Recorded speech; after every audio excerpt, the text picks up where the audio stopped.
الحمد لله نحمده ونستعينه ونستغفره ونؤمن به ونتوكل عليه ونعوذ بالله من شرور أنفسنا ومن سيئات أعمالنا من يهده الله فلا مضل له ومن يضلل فلا هادي له ونشهد أن لا إله إلا الله وحده لا شريك له ونشهد أن سيدنا ونبينا ومولانا محمدا عبده ورسوله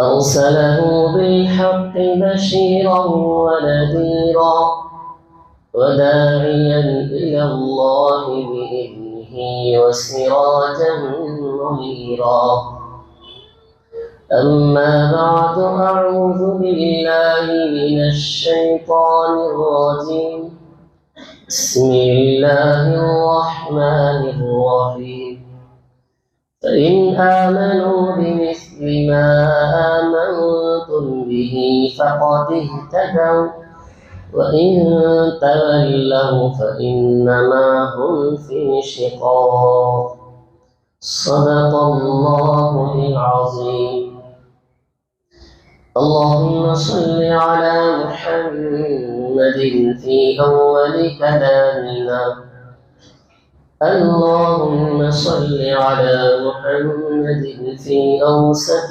كلامنا اللهم صل على محمد في آخر كلامنا رب اشرح لي صدري ويسر لي أمري واحلل عقدة من لساني يفقه قولي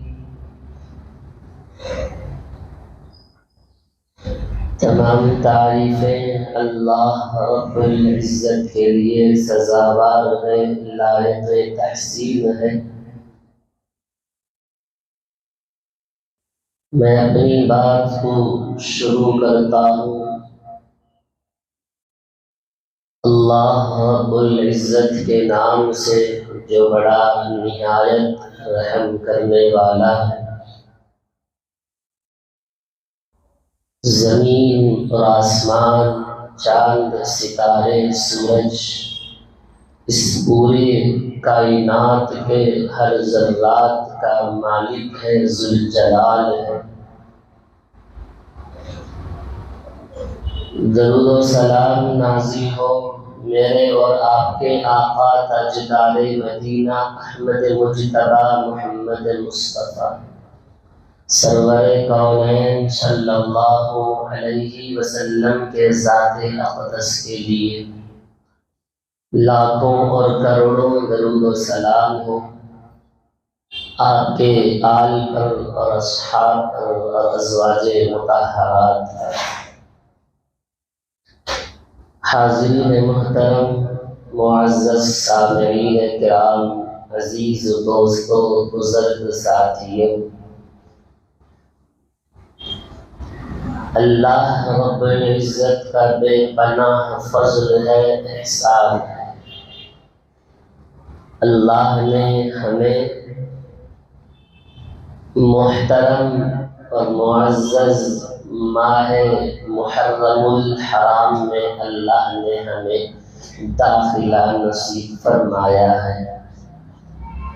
اس مہینے کی عظمت اور اہمیت کا اندازہ آپ حضرات تاریخ کے کئی سارے واقعات سے اندازہ لگا سکتے ہیں۔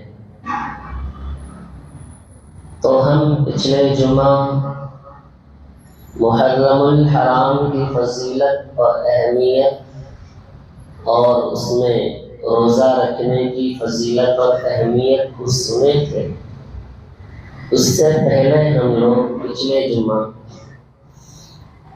نواسے رسول حضرت علی اور فاطمہ کے دلارے سیدنا حضرت امام حسین رضی اللہ عنہ کے سیرت طیبہ کو سنے تھے،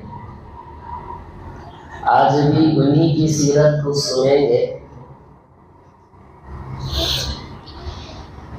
ہم لوگ اس ماہ محرم کے عاشرہ کو، عشر محرم کو خاص دن کے نام سے یاد کرتے ہیں۔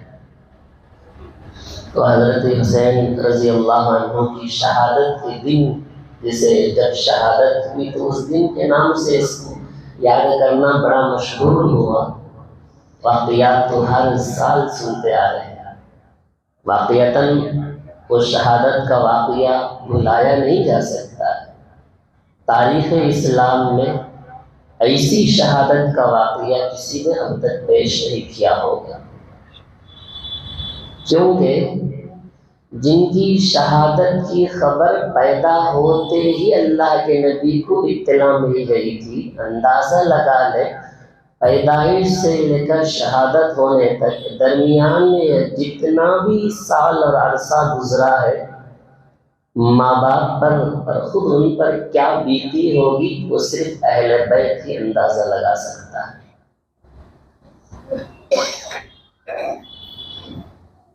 حضرت محترم سیدنا حضرت حسین رضی اللہ عنہ کی شہادت کے واقعات کو سنتے آ رہے ہیں۔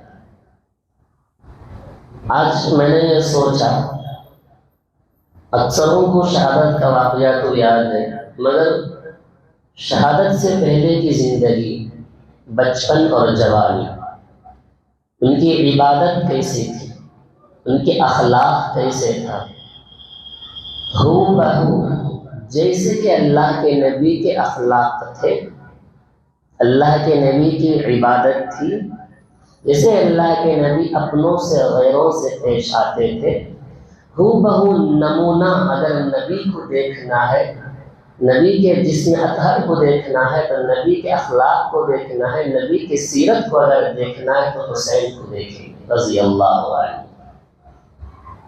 ہو بہو اللہ کے نبی کے مشابہ تھے، کیونکہ بچپن سے لے کر پیدا ہو تک، بچپن سے لے کر اللہ کے نبی کے وصال تک انہوں نے اللہ کے نبی کی تربیت میں پرورش پائی ہے۔ جب 7 یا 8 سال کی عمر میں تھے، حضرت حسین اللہ کے نبی کے وصال ہو گیا تھا۔ 7 یا 8 سال تک اللہ کے نبی کی تربیت میں، اندازہ لگائیں جب نبی نے تربیت کیا ہو تو کیسے تربیت ہوگا۔ اسی لیے کہتے ہیں کہ بچوں کی ابتدا میں جب جتنی اچھی تربیت اور جتنا اچھا ماحول رہتا ہے، بچوں پر ماحول کا اثر، تربیت کا اثر پڑتا ہے۔ یا نبی نے خود ان کی تربیت کی تو اندازہ لگائیں تو نبی کے اخلاق تو اعلیٰ اخلاق، نواسے کا اخلاق تو اس سے بھی اعلیٰ اخلاق ہوگا۔ جیسے کہ حضرت علی نے بھی اللہ کے نبی کی تربیت پائی، پیدا ہوتے اللہ کے نبی نے گود لے لیا، دیکھو میں تربیت کرتا ہوں، میں پرورش کرتا ہوں۔ باپ بھی اللہ کے نبی کی تربیت میں، بیٹے بھی اللہ کے نبی کی تربیت میں، بیٹی تو بیٹی ان کی خاص، اندازہ لگائیں پورے اہل بیت اللہ کے نبی سے جڑے ہوئے تھے۔ ابھی انسان یہ سوچ بھی نہیں سکتا کہ ان کے اخلاق کتنے اعلیٰ اخلاق ہوں گے، کتنے اعلیٰ کردار ہوں گے۔ ٹھیک، تو میں نے یہ سوچا کہ ان کے اخلاق اور ان کے اوصاف کو آپ کے سامنے ذکر کروں۔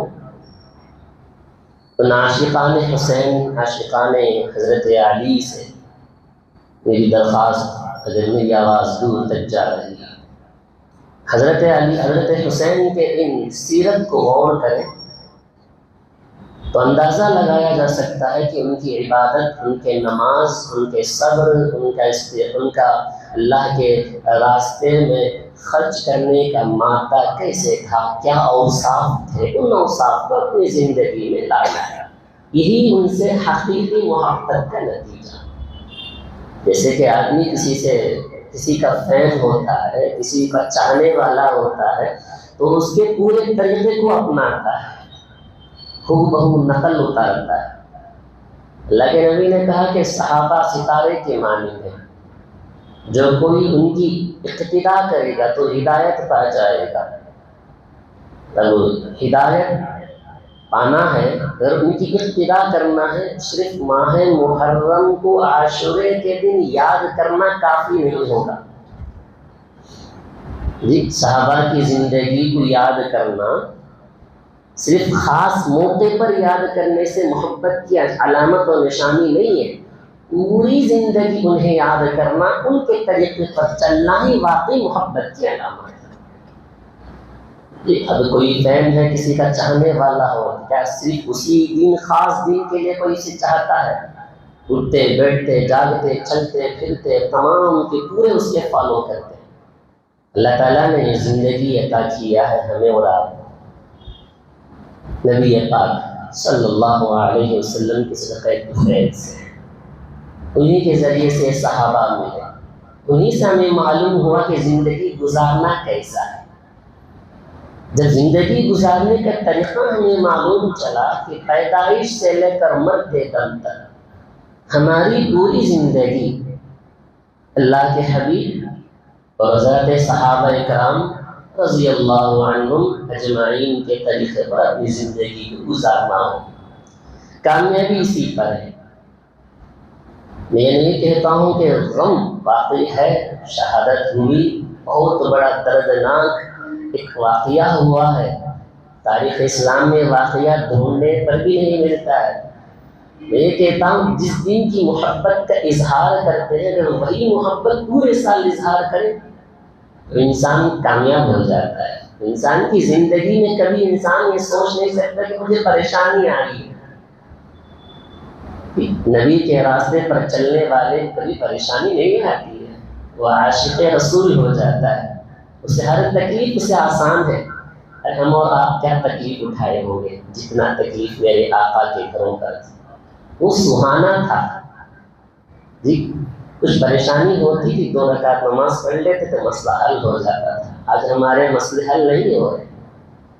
حضرت صحابہ کرام رضی اللہ عنہم اجمعین اللہ کے نبی کے پاس کہا اللہ کے رسول کچھ پریشانی ہے. اللہ کے نبی نے نماز پڑھ لو مسئلہ حل ہو جائے گا. نماز ایسی روحانیت تھی ان کے اندر، ان کے دعاؤں میں بڑی تاثیر تھی. جب جا کر حضرت حسین و حسن کو اللہ کے نبی صلی اللہ علیہ وسلم نے کہا کہ دونوں جنت کے نوجوانوں کے سردار بنا. یہ کوئی معمولی اللہ کے نبی کی بشارت نہیں تھی. آج بھی نوجوان جس دنیا میں بس رہے ہیں حضرت حسین کے سرداری کے نیچے جنت میں جگہ چاہتے ہیں، تو ان کے طریقے کو، نبی کے طریقے کو اپنی زندگی میں لانا ہوگا. جنت اتنی آسان، اتنی سستی چیز نہیں ہے کہ جب چاہے جنت مل جائے. اللہ کے نبی، اللہ نے قرآن میں کہا والذین آمنوا وعملوا الصالحات، نیک کام کر لو، عمل صالح کر لو، اعمال حسنہ کر لو. اللہ نے کہا اولئک اصحاب الجنہ، یہی لوگ جنتی ہیں. اتنی آسان نہیں کہ اٹھے بیٹھے جب چاہے پڑھ لیے جب چاہے چھوڑ دیے نماز، من مانی کرتے رہے زندگی میں، یہ سوچے کہ اللہ مجھے جنت الفردوس میں اعلیٰ مقام دے دے گا. اللہ کی ذات سے امید ہے تو اللہ دے گا ضرور، اس بات کی کوئی شک نہیں ہے. مگر اعمال صالحہ پر جو جنت عطا ہوتی ہے ہم فیہا خالدون، اسی میں ہمیشہ رہیں گے. تو لہٰذا ان حضرات صحابہ، حضرات حسنین نواسے رسول کی زندگی پر ذرا نظر ڈالیے تو پتہ چلے گا کیا ان کی پیاری زندگی تھی اور اللہ کے نبی کو ان سے کتنی محبت تھی. فرماتے ہیں اللہ کے نبی صلی اللہ علیہ وسلم حسین مجھ سے ہے اور میں حسین سے ہوں. اے اللہ میں حسین سے محبت کرتا ہوں، تو بھی اس سے محبت کر، اور جو حسین سے محبت کرتا ہے تو اس سے محبت کر. اللہ کے نبی کہتے ہیں میں محبت کرتا ہوں، تو بھی مجھ سے اس سے محبت کر، اور جو اس سے محبت کرے گا یعنی حسین سے، اور تو بھی اس سے محبت کر. محبت کی علامت یہ نہیں کہ صرف عاشورے کے دن محبت ہو.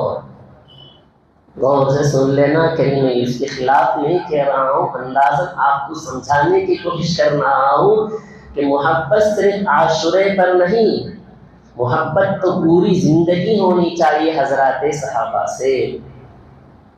صرف اس دن محبت کر لیے، سمجھ لیے کہ عاشورے میں حضرت حسین سے محبت کر لیے، ہمارے لیے ہی کافی ہے نہیں، پوری زندگی مرتے دم تک، صبح سے لے کر شام تک ان حضرات صحابہ کی زندگی پر غور کریں تو معلوم ہوگا کہ ان کی نماز کیسی تھی، ان کی عبادتیں کیسے تھے، ان کے اخلاق کیسے تھا، ان کے معاملات کیسے تھے۔ اللہ کے نبی صلی اللہ علیہ وسلم ایک مرتبہ اللہ کے نبی کے کندھے پر حضرت حسین رضی اللہ عنہ سوار تھے، یہاں پر بیٹھے، جیسے ہم چھوٹے بچے کو لے کر کندھے پر بٹھا لیتے ہیں، حضرت حسین کو اللہ کے نبی نے اپنے کندھے پر بٹھا لیا تھا۔ ایک صحابی کہنے لگے، واہ شہزادے، تمہاری تو کتنی بہترین سواری ہے، تم تو اللہ کے نبی کے کندھے پر سوار ہو گئے۔ اللہ کے نبی نے کہا کہ سواری تو ٹھیک ہے، سوار ہونے والا تو بلند اخلاق والا ہے، میں تو سواری ہوں اور سوار ہونے والا مجھ سے بلند اخلاق والا ہے۔ کیا کیا تھا اللہ کے نبی کو، چمٹ گئے تھے اللہ کے نبی سے کندھے پر بیٹھ کر۔ ایک صحابی کہتے ہیں حضرت اسامہ بن زید رضی اللہ عنہ، میں ایک مرتبہ رات میں اللہ کے نبی کے دربار میں حاضر ہوا، اللہ کے نبی کو میں نے دیکھا کہ چادر اوڑھے ہوئے تھے، اپنے کندھے پر جسم سے چادر لپٹے ہوئے تھے، کچھ اوپر سے نظر آ رہا تھا ابھری ہوئی چیز۔ میں نے اللہ کے نبی کو کچھ نہیں پوچھا اور میں اپنے کام میں لگ گیا۔ کام سے فارغ ہونے کے بعد میں نے اللہ کے نبی سے پوچھا، یا رسول اللہ، آپ اپنے کندھے پر شال اور اس رومال کو چادر کے کیوں ڈالے ہوئے ہیں؟ اللہ کے نبی اپنے چادر کو کھولے، دیکھا کہ حضرت حسن و حسین اللہ کے نبی کے کندھے پر بیٹھے ہوئے، ایک نے اللہ کے نبی کے کندھے کو پکڑا ہوا ہے اور ایک اللہ کے نبی کے جسم مبارک کو لپٹے ہوئے اللہ کے نبی چادر ڈال دی۔ تو اللہ کے نبی جب چادر ہٹا تو اللہ کے نبی نے کہا صلی اللہ علیہ وسلم، یہ میرے بیٹے یعنی فاطمہ کے بیٹے ہیں، میرے بیٹی کے بیٹے ہیں، میں ان سے محبت کرتا ہوں، اللہ ان سے محبت کرتا ہے۔ صحابہ اکرام رضی اللہ عنہم اجمعین کے بارے میں قرآن کیا کہتا ہے؟ رضی اللہ عنہم ورضوا عنہ، اللہ ان سے راضی اور وہ اللہ سے راضی، اللہ ان سے راضی ہو گیا ہے، ان کی عبادت اللہ کو پسند آ گئی، یہ کامیاب ہو گئے۔ یہ حضرات صحابہ ہے۔ کامیابی کی بشارت کب ملی؟ ایسے ہی مل گئی کامیابی کی بشارت؟ نہیں، ان کی عبادت ایسی تھی، ان کا ایمان پہاڑ جیسے مضبوط تھا، کسی بھی پریشانی سے ٹلتے کھستے کسے مست نہیں ہوتے تھے۔ جب جا کر یہ بشارت ملی کہ رضی اللہ عنہم ورضوا عنہ، اللہ کے نبی کو حضرت حسین سے اتنی محبت تھی، فرماتے ہیں اللہ کے نبی منبر پر چڑھ کر خطبہ دے رہے تھے، سامنے سے حضرت حسن و حسین رضی اللہ عنہما سرخ لباس پہن کر، جیسے کہ معصوم بچے اپنے چھوٹے چھوٹے پیر سے کبھی گرتے ہیں کبھی اٹھتے ہیں، معصوم بچہ جس طرح چل کر آتا ہے وہ چل کر آ رہے تھے۔ اللہ کے نبی منبر سے نیچے اترے، اپنے دونوں نواسوں کو لے لیے اور اپنے منبر پر بٹھا لیے۔ اللہ کے نبی نے کہا کہ اللہ تعالیٰ نے قرآن مجید میں سچ کہا، انما اموالکم و اولادکم فتنہ، بے شک تمہارے لیے مال اور اولاد تمہارے لیے آزمائش کا سبب ہے۔ بچے کو دیکھتے ہیں تو پوری ٹینشن دور ہو جاتی ہے، معصوم بچے کو دیکھتے ہیں۔ اللہ تعالیٰ نے مال بھی دیتا ہے تو وہ بھی آزمائش ہے، کسی کو مال دے کر آزمایا، کسی کو مال چھین کر آزمایا، اس لیے اللہ کے نبی نے کہا یہ دونوں آزمائش ہے، یہ بچے بھی آزمائش ہمارے لیے، یہ مال بھی ہمارے لیے آزمائش ہے۔ بچے کیا کرتے ہیں؟ کہیں جانے نہیں دیں گے، کام کاج رک جائے گا، عبادت میں جائیں گے تو بچے آ جائیں گے، آزمائش کے سبب ہے۔ اللہ کے نبی نے کہا جب وہ دونوں وہاں سے آ رہے تھے لڑکتے ہوئے گرتے ہوئے پڑتے ہوئے تو مجھے دیکھا نہیں گیا، میری محبت بھر آئی تو میں فوراً ان دونوں کو اپنے لپیٹ میں لے لیا۔ ایک مرتبہ اللہ کے نبی صلی اللہ علیہ وسلم ظہر یا عصر کی نماز تھی، حضرت حسن یا حسین تھے، دونوں میں سے کسی ایک کو اللہ کے نبی لے کر مصلی پر کھڑے نماز پڑھنے کے لیے اپنے دائیں جانب حضرت حسین رضی اللہ عنہ کو بٹھا دیے۔ اللہ کے نبی نماز پڑھاتے پڑھاتے جب سجدے پہ گئے تو سجدے سے اٹھنے میں تاخیر ہو گئی، لیٹ ہو گیا۔ تو ایک صحابی فرماتے ہیں میں نے سجدے سے اٹھ کر دیکھا اللہ کے نبی کے اوپر کوئی بچہ بیٹھا ہوا تھا۔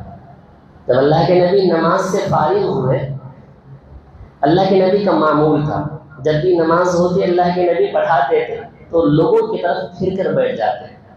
وجہ یہ ہے بیٹھنے کا کہ صحابہ کرام رضی اللہ عنہم اجمعین اللہ کے نبی سے کچھ مسئلہ معلوم کرتے تھے ہر نمازوں میں۔ جب پھر کر بیٹھے تو اللہ کے نبی سے صحابہ نے پوچھا، یا رسول اللہ صلی اللہ علیہ وسلم، آپ آج معمول کے مطابق الگ نماز پڑھے، اتنی لمبی سجدے ہیں، کیا آپ کو کوئی حکم نازل ہوا ہے، کوئی وحی نازل ہوئی تھی، اتنا لمبا سجدہ ہو گیا؟ اللہ کے نبی کہنے لگے، بات ایسی نہیں ہے کہ میرے پیٹھ پر حضرت حسین سوار ہو گئے تھے نماز کی حالت میں، مجھے اٹھنا گوارا نہیں تھا، میں نماز کو لمبی کر دیا اور میرے تسبیحات بھی زیادہ ہو گئے، میں اٹھتا تو وہ بچہ مایوس ہو جاتا ہے، تو لہٰذا میں نہیں اٹھا۔ اس کے پیار اور محبت میں میرے سجدے بھی لمبے ہو گئے، میری عبادت بھی لمبی ہو گئی، اس میں ذکر و اذکار بھی لمبا ہو گیا۔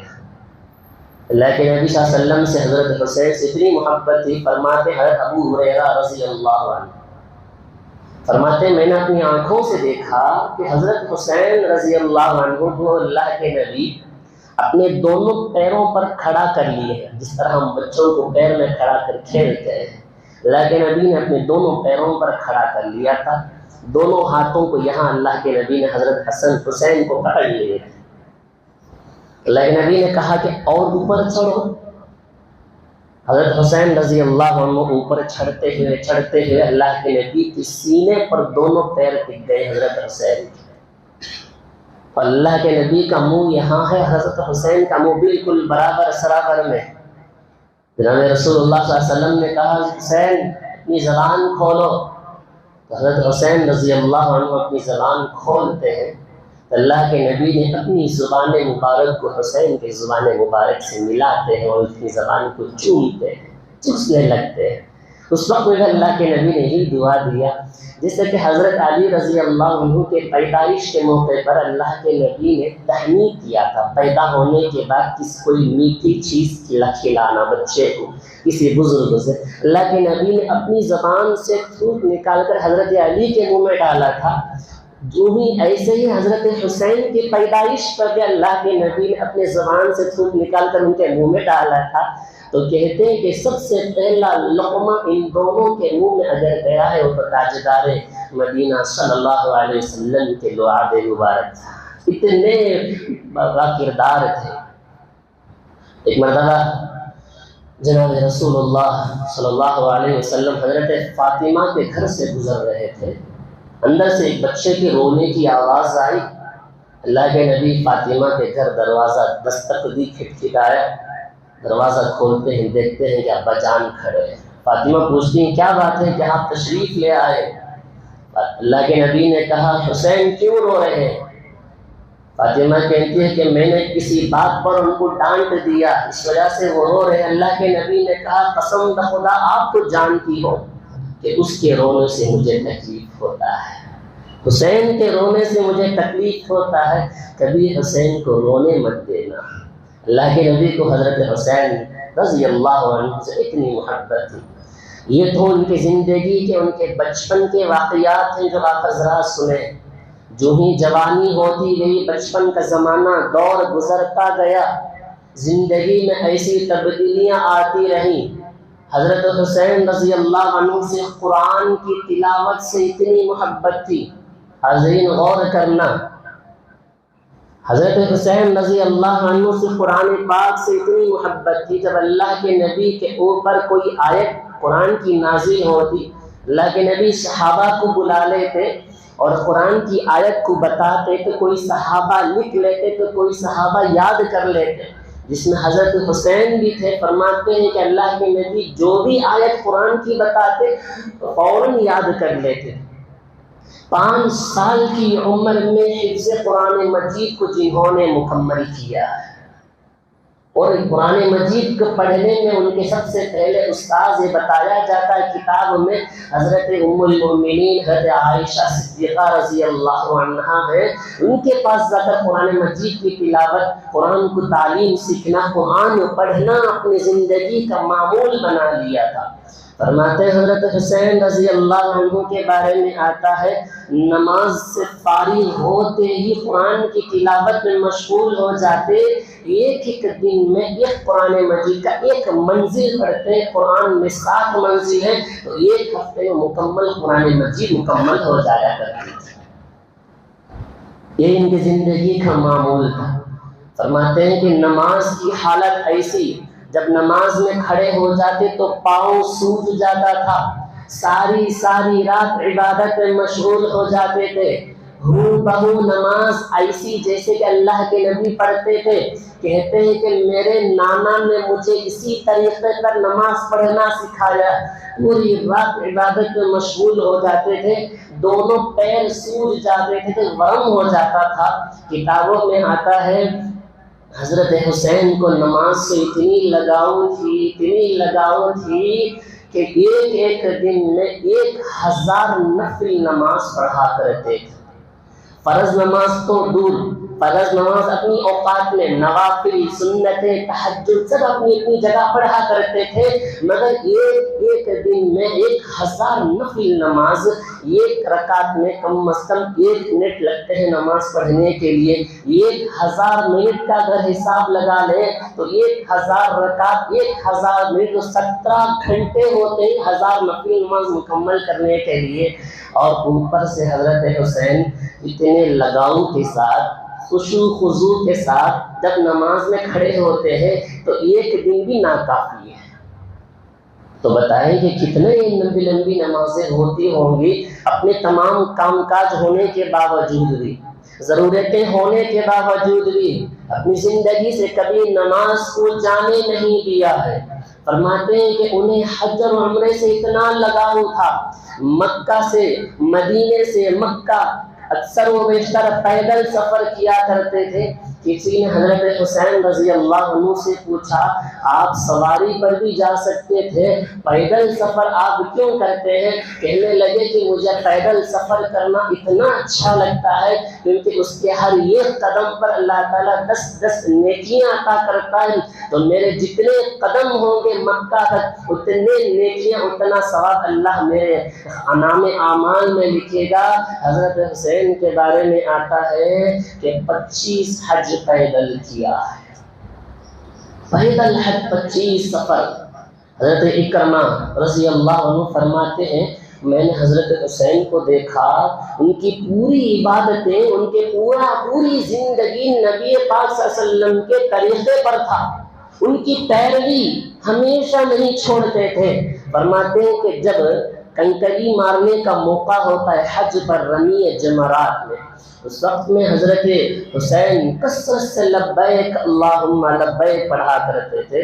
میں نے پوچھا کہ آپ اتنا لبیک کیوں پڑھتے ہو؟ کہنے لگے میں نے اپنے نانا کو اس طرح کثرت سے پڑھتے ہوئے دیکھا ہے، کوئی عمل چھوڑتے نہیں تھے، پورے نام اعمال، پورے حسنہ نیک اعمال اپنے خزانے میں جمع کر لیتے تھے۔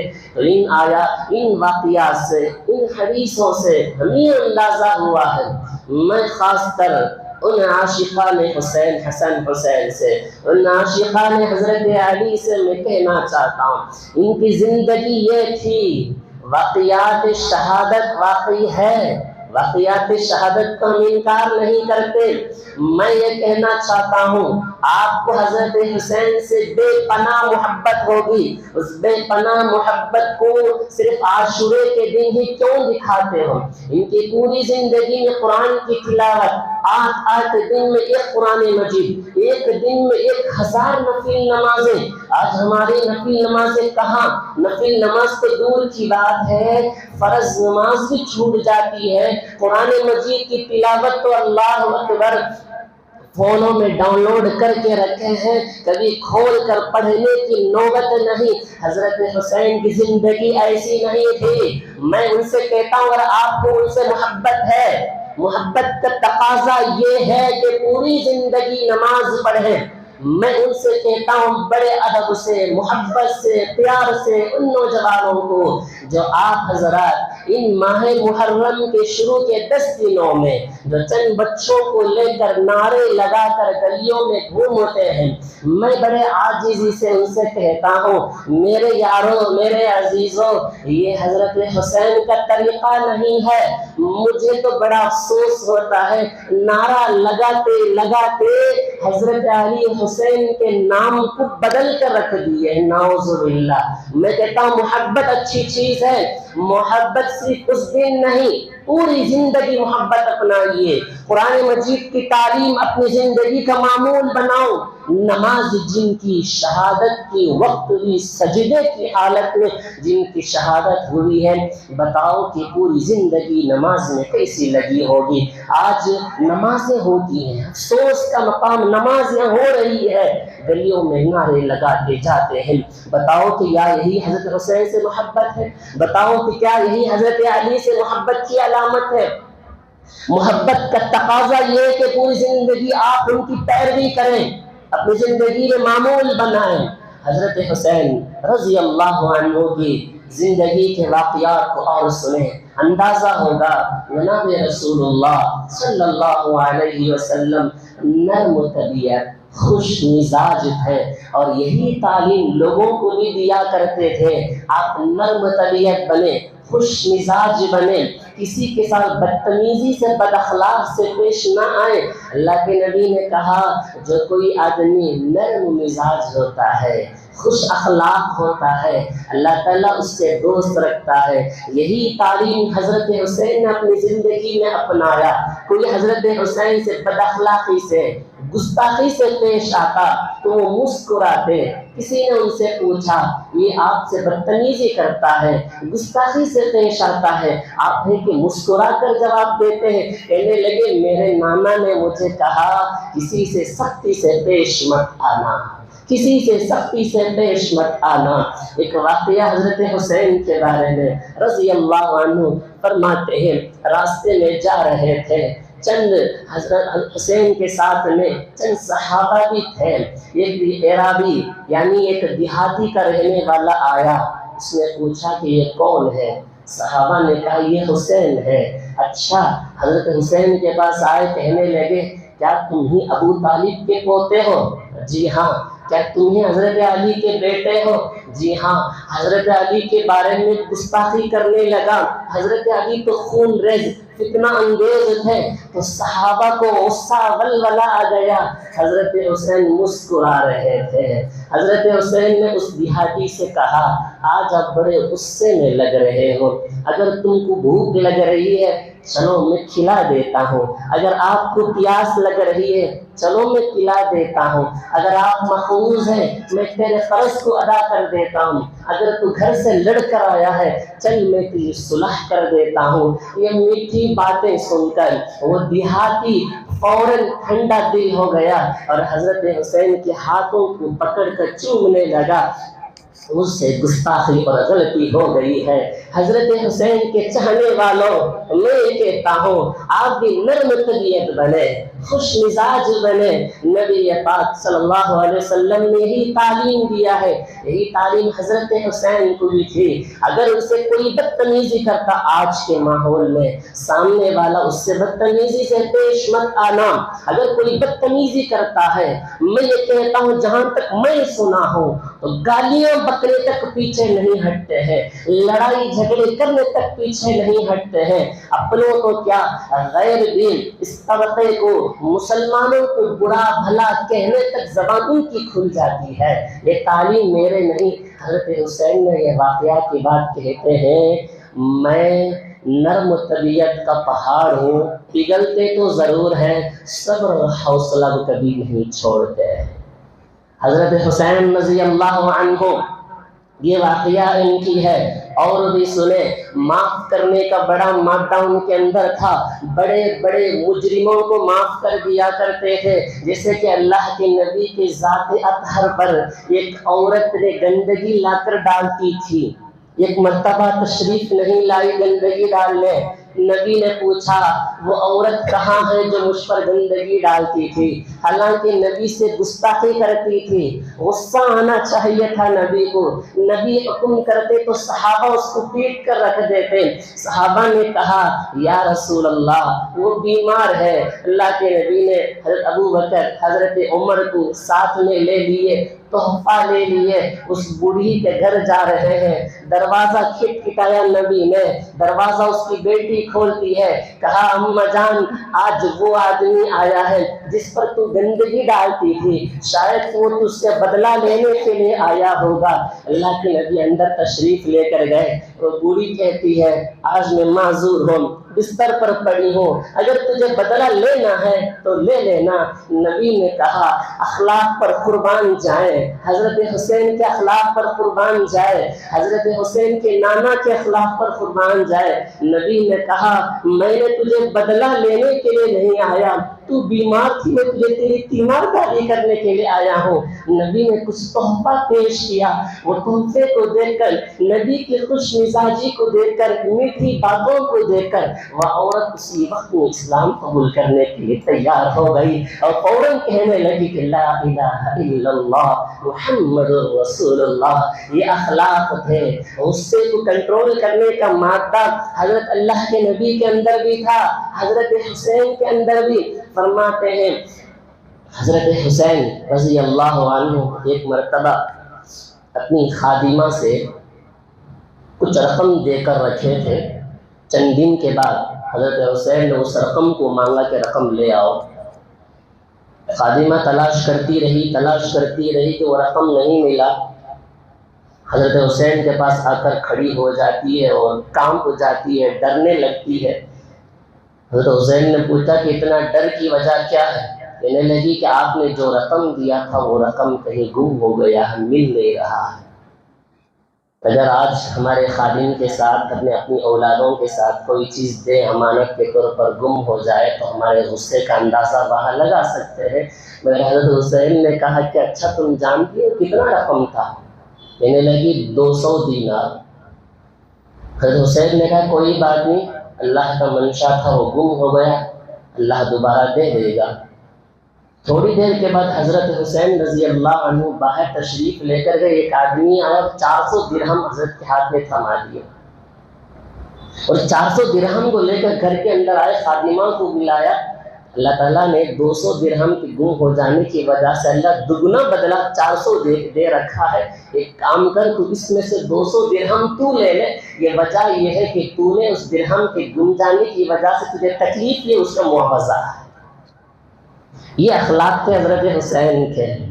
ایک مرتبہ حضرت حسین رضی اللہ عنہ کو ایک عورت، ایک خادمہ وضو کرا رہی تھی، وضو کراتے کراتے برتن ہاتھ سے چھوٹ گیا، پانی حضرت حسین کے چہرے پر برتن جسم میں لگ جانے کی وجہ سے درد محسوس ہوا تو فوراً چہرے پر غصے کے آثار آئے۔ وہ خادمہ تو قرآن کی تعلیم پڑھتی تھی، شاید قرآن مجید کی آیت فوراً ذہن میں آ گیا۔ وہ عورت کہنے لگی کہ وَالْكَاظِمِينَ الْغَيْظَ، اللہ تبارک و تعالیٰ مومن وہ ہوتے ہیں جو غصہ کو کنٹرول کر لیتے ہیں۔ یہ سن کر حضرت حسین کہنے لگے چل میں تجھے غلطی کو معاف کر دیا، وَالْعَافِينَ عَنِ النَّاسِ، وہ کہنے لگی لوگوں کو معاف کرنے والے تو اللہ تبارک و تعالیٰ بہت پسند کرتا ہے۔ یہ جملہ کہنا تھا، حضرت حسین نے اس عورت کو وہاں سے آزاد کر دیا۔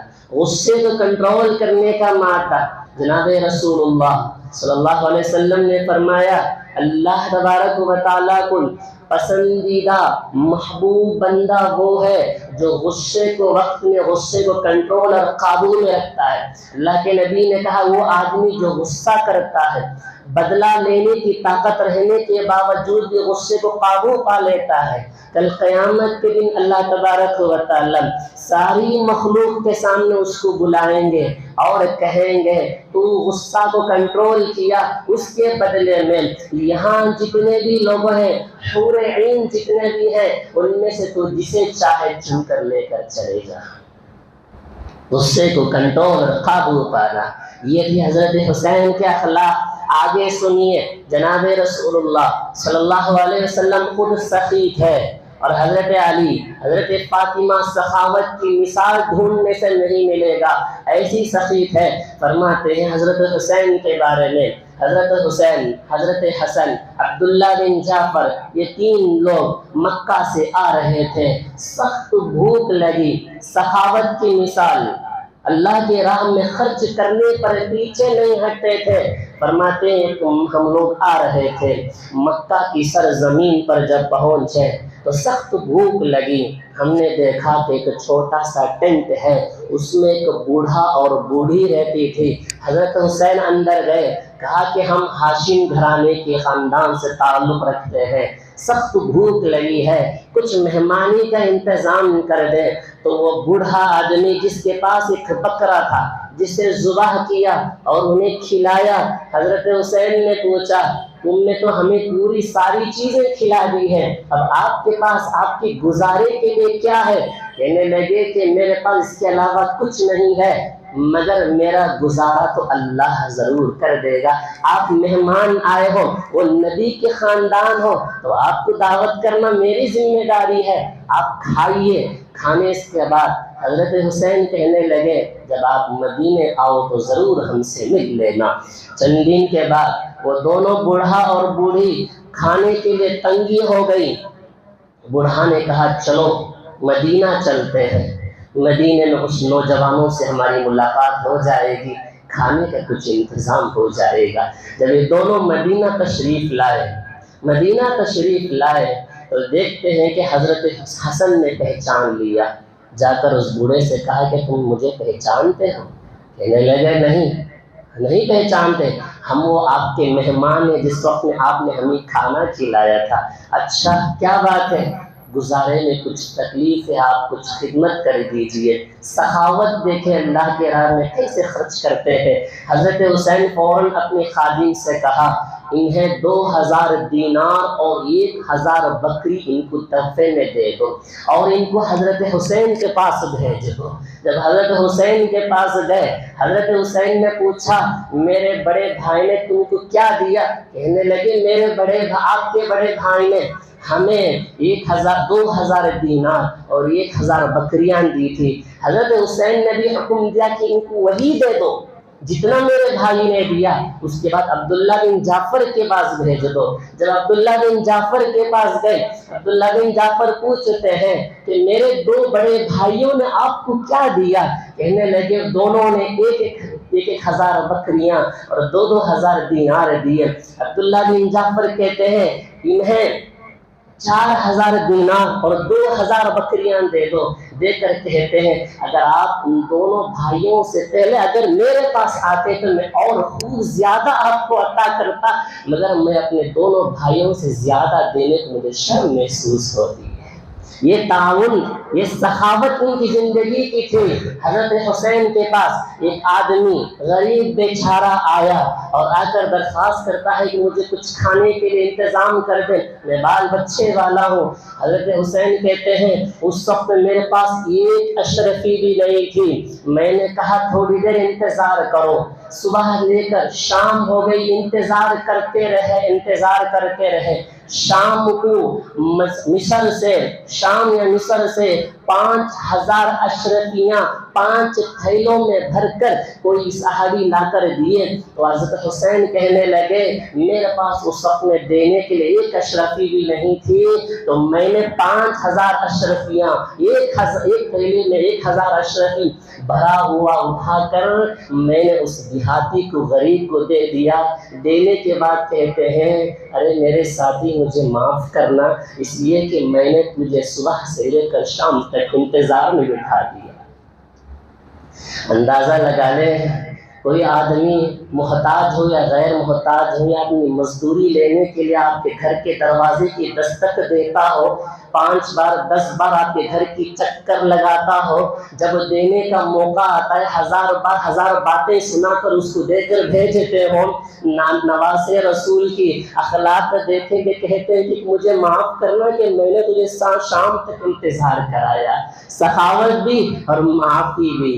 کہتے ہیں کہ حضرت عدی بن حاتم طائی کے بیٹے مدینے کی گلیوں میں بیٹھ کر حاتم طائی کی سخاوت کی مثال کہانیاں سنا رہے تھے کہ میرے باپ بڑا فلاں فلاں سخی ہے۔ حضرت حسین رضی اللہ عنہ وہاں سے گزرے، دیکھا کہ عدی بن حاتم طائی لوگوں کو سخاوت کہانیاں سنا رہے اپنے والد کی۔ حضرت حسین کو دیکھ کر عدی بن حاتم طائی کھڑے ہو گئے، کہا کہ میں نے آپ کے نانا کے سخاوت کی بہت مثال سنی ہے، آپ بیٹھیے میں اپنے والد حاتم طائی کی کہانی اور سخاوت سناتا ہوں۔ کہنے لگا کہ ہمارے گھر میں 10 دروازے تھے۔ حاتم طائی کا بیٹا کہتا ہے کہ ہمارے یہاں 10 دروازے تھے، کوئی فقیر ہے، کوئی محتاج آدمی پہلے دروازے سے مانگنے کے لیے آتا ہے تو میرے والد دیتے ہیں، جب وہ پہلے دروازے سے نکل کر جب دوسرے دروازے میں آتا ہے جب بھی میرے والد اس کو دیتے ہیں۔ اس طرح اگر وہ 10 دروازے سے بھی آتا ہے تو 10 دروازے سے بھی اس کو عطا کرتے ہیں۔ حضرت حسین رضی اللہ عنہ کہنے لگے میرے نانا کی مثال، میرے نانا کی سخاوت سنیں۔ میرے نانا کے گھر میں 10 دروازے نہیں تھی، ایک معمولی سی جھوپڑی، وہ بھی ایک ہی دروازہ ہے۔ حاتم طائی کے دروازے پر ایک دروازے پر آتا ہے، دوسرے دروازے پہ بھی جاتا ہے۔ اس کا مقصد یہ ہے، وجہ یہ ہے، اس کو ایک دروازے میں اس کی ضرورت پوری نہیں ہوئی، وہ دوسری دروازے سے آتا ہے۔ میرے نانے کی سخاوت کی مثال ایسی ہے، اگر کوئی صحابی، کوئی ساتھی میرے نانا کے دروازے پر آ کر کوئی مانگتا تو میرے نانا اتنا دے دے کہ پہلی مرتبہ اس کی پر تمام ضروریات پوری ہو جاتی۔ اتنی سخاوت کی مثال تھی میرے نانا کی۔ لہٰذا حضرت حسین رضی اللہ عنہ کی شہادت کا واقعہ تو ان گنت ہے، بتا سکتے ہیں، مگر ان کی زندگی کے جو کارنامے ہیں، جن کی نماز، ان کی عبادت، جن کی سخاوت، جن کے حسن اخلاق بہت اعلیٰ اور کردار ہے، جنہیں اپنی زندگی میں اپنانا ہوگا۔ اسی لیے کسی شاعر نے حضرت حسین کے بارے میں بڑے اچھے اور پیارے انداز سے کہا، اس سے سبق حاصل کریں۔ فرماتا ہے کہ دین کا ڈنکا بجایا ہے علی کے لال نے، دین کا ڈنکا بجایا ہے علی کے لال نے، پرچم حق اٹھایا ہے علی کے لال نے۔ اسی سے اسلام، وہاں سے حق و باطل کا ایک معرکہ چھڑا تھا۔ فرماتے ہیں عظمت دین محمد کو بچانے کے لیے اپنے گھر کا گھر لوٹا دیا ہے علی کے لال نے۔ بیٹے، بچے، معصوم سے چھوٹا بچہ جس کے سینے پر تیر آ کر لگا، گھر کا گھر لٹ گیا تھا۔ واقعہ سنے تو آنکھوں سے آنسو آئے گی۔ آگے فرماتے ہیں آقا کے نواسے نے مصلی نہیں چھوڑا، آقا کے نواسے نے مصلی نہیں چھوڑا، سر تن سے جدا ہو گیا سجدہ نہیں چھوڑا، آخری دم میں بھی سجدے میں سر گردن اڑا دی گئی۔ اس دن کی نماز نہیں چھوٹی، اس دن کی تہجد نہیں چھوٹی، اس دن کی ظہر کی نماز نہیں چھوٹی۔ آج نعرے لگا کر پھرتے ہیں، ہمارے دن کے سال کے نماز چھوٹ جا رہی ہے۔ کہتے ہیں ہم علی کے چھانے والے، کہتے ہیں حسین کے چاہنے والے، کہتے ہیں نماز رسول کے عاشق ہیں۔ کہاں کے عاشق ہیں؟ عاشق یہ نہیں ہوتا کہ نماز چھوڑے، عاشق یہ ہوتا ہے کہ زندگی میں نماز کو اپنی زندگی میں لانا ہے۔ اور آگے کہتے ہیں گھر لٹ گیا، خیمے کو جلایا گیا، لیکن زینب نے کسی حال میں پردہ نہیں چھوڑا، زینب نے کسی حال میں پردہ نہیں چھوڑا۔ آج دکانوں کے سامنے بیٹھ کر وہ عورتیں ماتم مناتی ہیں، مجھے بڑا درد افسوس یہ ہوتا ہے وہاں زینب نے پردے سے باہر نہیں آئی تھی میدان کربلا میں۔ یہ عورت جب باہر آ کر بے پردہ بیٹھتی ہے، کہ یہی سیرت تھی اللہ کے نبی کی، کہ یہی سیرت حضرت فاطمہ کی، تو یہی سیرت یہی بتایا کہ حضرت عائشہ نے، یہ طریقہ نہیں رہا ہے۔ آگے فرمایا سجدے میں سر، گلے میں خنجر اور 3 دن کی پیاس، ایسی نماز پھر نہ ہوئی کربلا کے بعد۔ گردن پر تلوار رکھے کھڑے ہیں، سجدے میں ریز ہے، اللہ اکبر، کیسی نماز تھی ہوگی۔ لہٰذا میں بڑے ہی عدد کے ساتھ، محبت کے ساتھ ان نوجوانوں سے کہتا ہوں، ہے واقع اللہ کے ہم حسین کے چاہنے والے، چاہت ایسی نہیں ہوتی ہے جو صرف ایک ہی دن میں چاہت کو ظاہر کر دے، چاہت تو پوری زندگی ہونی چاہیے، مرتے دم تک ہونی چاہیے، نماز نہیں چھوٹنی چاہیے، قرآن نہیں چھوٹنا چاہیے، اخلاق اعلیٰ ہونا چاہیے، اور اس سے تو قابو میں لانا چاہیے۔ حضرت حسین کی سخاوت جیسی سخاوت اپنی زندگی میں آنا ہے۔ دعا کرے اللہ تعالیٰ ہم سب کو ان کے اخلاق، ان کی سیرت کو اپنی زندگی میں اپنانے کی توفیق و سعادت نصیب فرمائے۔ حاضرین محترم، کل محرم کی 10 تاریخ ہے، جس کی فضیلت بہت سارا ہے۔ محرم کے عاشورے کا روزہ رکھنا، جناب رسول اللہ صلی اللہ علیہ وسلم نے فرمایا پچھلے سال کی زندگی کا گناہوں کا کفارہ ہو جاتا ہے روزہ رکھنا۔ اور اسی طرح کل عاشورے کے دن اپنے گھر والوں کے لیے دسترخوان کو کشادہ کرنا، خوب کھلانے پر اللہ تبارک و تعالیٰ پوری زندگی جس کے مال میں اللہ تعالیٰ وسعت کر دیتا ہے، تنگی سے اللہ تعالیٰ دور کر دیتا ہے۔ معمول دن میں معمول کھانا کھاتے ہو تو اس دن خوب کھانا کھلاؤ، اپنے گھر والوں کے دسترخوان کو وسیع کرو، روزہ رکھو، دعائیں کرو۔ جیسے کہ نبی نے فرمایا محرم میں ایسا دن آنے والا ہے جس دن اللہ تعالیٰ نے ایک قوم کی توبہ قبول کیا تھا، آگے بھی اللہ تعالیٰ ایک قوم کی توبہ قبول کرے گا، جس دن میں کل بھی ہم اللہ سے مانگے توبہ کریں، ضرور بھی ضرور اللہ رب العزت ہمارے توبہ کو قبول فرمائے گا۔ اللہ ہم